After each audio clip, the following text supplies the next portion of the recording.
Do's and don'ts of volume curls. Let's do this.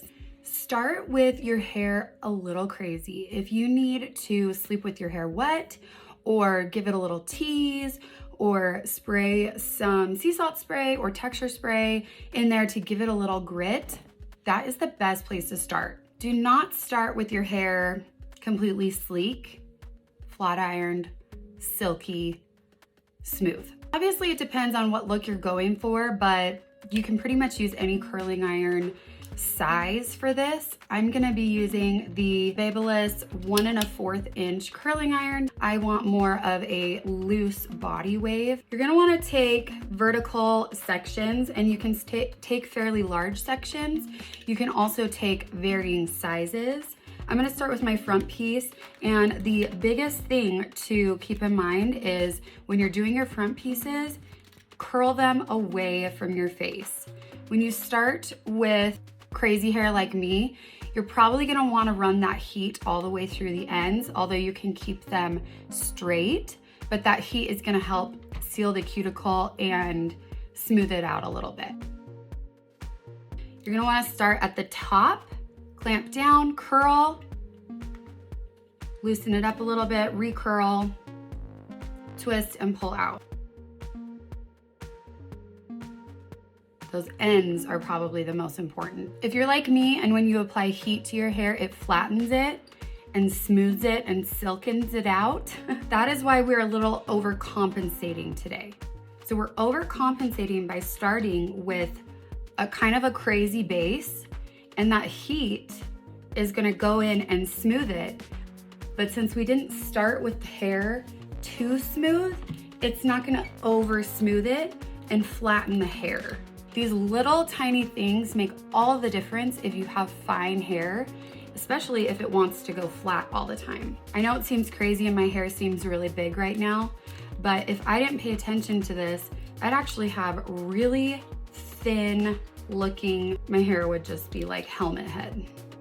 When you're doing a volume wave, you can totally curl the ends all the way, or you can have it more straightened like mine. It really just depends on your preference and the look that you're wanting.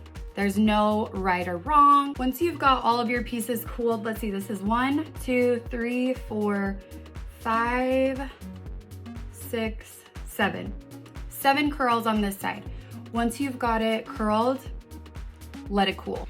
You can curl your hair in all one direction, or you can alternate going in different directions. Again, this is something that is more of a preference, and it does give different looks. It just depends on what you're going for. When you're alternating curls, yes, it gives more of a natural looking curl, but for somebody like me who the hair doesn't want to hold curl always, when I curl it all in the same direction, it seems to hold its curl a little bit longer than when I alternate it. If it's easier, section your hair out, but make sure you take the vertical sections. Do not take horizontal sections. All right, I've got those curls done. We've got 1, 2, 3, 4, 5, 6, 7. 7 on each side. What are the odds? So those are cooling. Do not brush your hair out. Don't do it. Okay, once it's done cooling, I want you to stand up and flip your hair back and forth and back and forth. That's gonna loosen all of the curls up. And again, don't brush your hair. Okay, looks like we just got through a tornado windstorm, but that's what my hair looks like when I flipped it back and forth, back and forth. Now we're gonna take it by the root. We're gonna separate the curls. We're gonna go like this with our fingers.